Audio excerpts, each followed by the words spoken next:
was Shiva and he was Krishna in one, in person.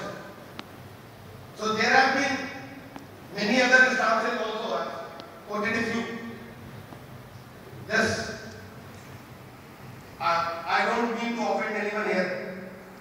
Please, we have come here to interact with you, to be with you now and in future also. But we have some curiosity, and this is why I told you these answers. And there is another purpose also.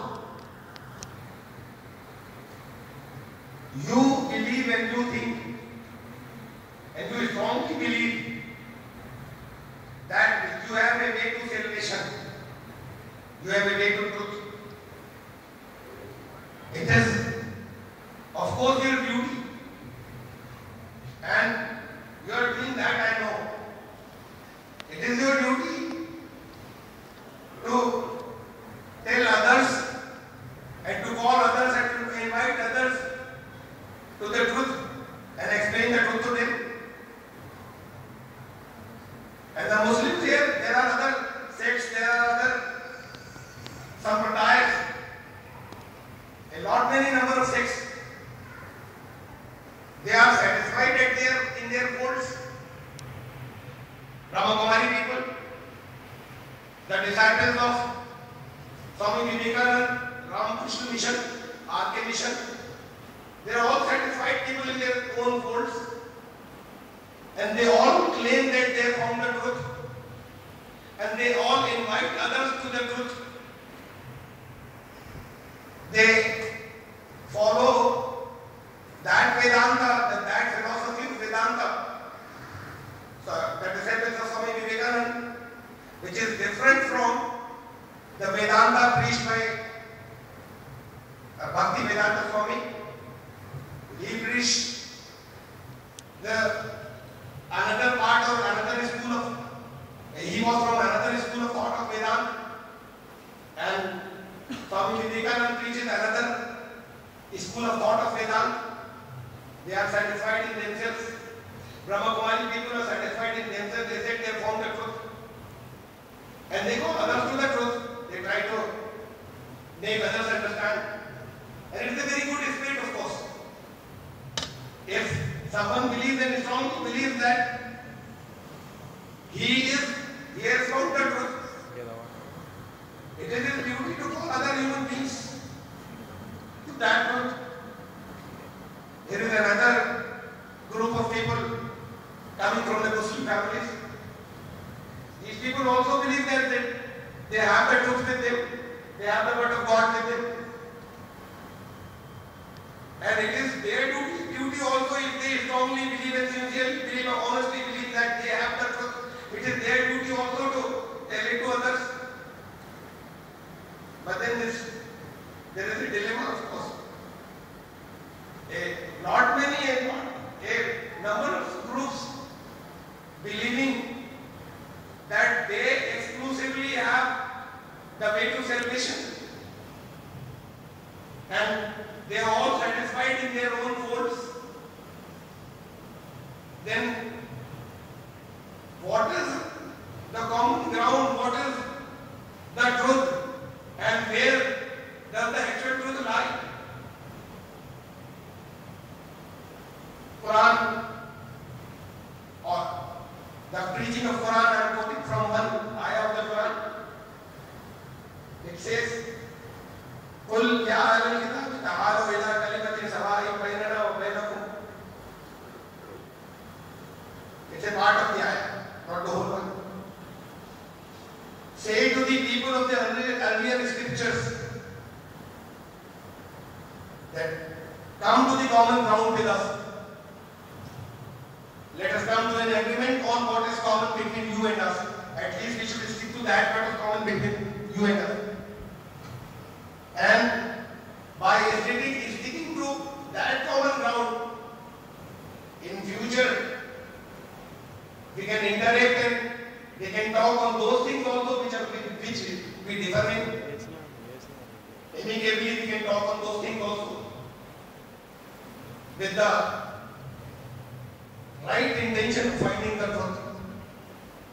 So, I have told here very briefly when there are other encounters also, and I have read some literature also. Whatever I know about our brothers from ISKCON, and of course, it is more than what you know, and it is very, very less than what our brother Amit Das ji, he will tell us. But then I found out the common ground.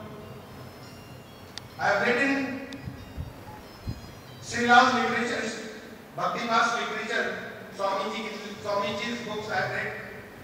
Some books, I have read in some books that he believed and he declared that Vedas are supreme. Vedas are the books of God, revealed by God, and they are supreme. And we should follow the Vedic literature. That is what I read there. And this is probably the common ground between us. We strongly believe in Vedas. Not all Muslims. But we are telling others, and they are accepting the truth. And now there are millions of them who have accepted it, that Vedas were the earliest word of God on this earth. Quran Sharif can refer to them. There is an ayat in Quran Sharif, is called, comprising of 3-4 words only. Innahu Nafi Zuburul Awwalin. It is in chapter of Surah number 26, ayah number 196. It says, Innahu Nafi Zuburul Awwalin. You will find the teaching in this Quran in Adi Granth also. And Adi Granth, the people here, we know that Adi Granth are referred to as this title is given to Vedas, the earliest scriptures. Earliest scriptures of the humanity. The Quran said, there is another ayah of Quran. It says, Likulli Ummatin Rasul, there was a prophet of God, there was a prophet for every nation, for every large group of people. It means prophets of God came to India also. Number one. There is another principle described by Quran. It is in the Surah number 14 and ayah number 7, Surah Ibrahim. وَمَا أَرْسَلْنَا مِن رَّسُولٍ إِلَّا بِلِسَانِ قَوْمِهِ. God said, Allah said in that ayah, to whichever place we send the prophets, we send the message in the language of the people of that area, so that they can understand it. This principle, if we apply it here, the first thing I told you was that the prophets came here. Prophets of God came to India also, whether you know their name or not. The Quran says that. And the next principle verified by Quran is that those prophets of God who came to India, they delivered the message in the ancient language of our country. It was Sanskrit. So the message of God in this country came in Sanskrit. It is according to the principle of Quran. And when Quran says, you will find the teaching of this Quran, the earliest scriptures, Adi Granth. So we know they are Vedas. And now we believe in Vedas. They are the earliest scriptures verified by Quran. And we have told this thing to a large number of Muslims all over the country. And when they saw the proof and they started believing it. So I am telling you about me personally.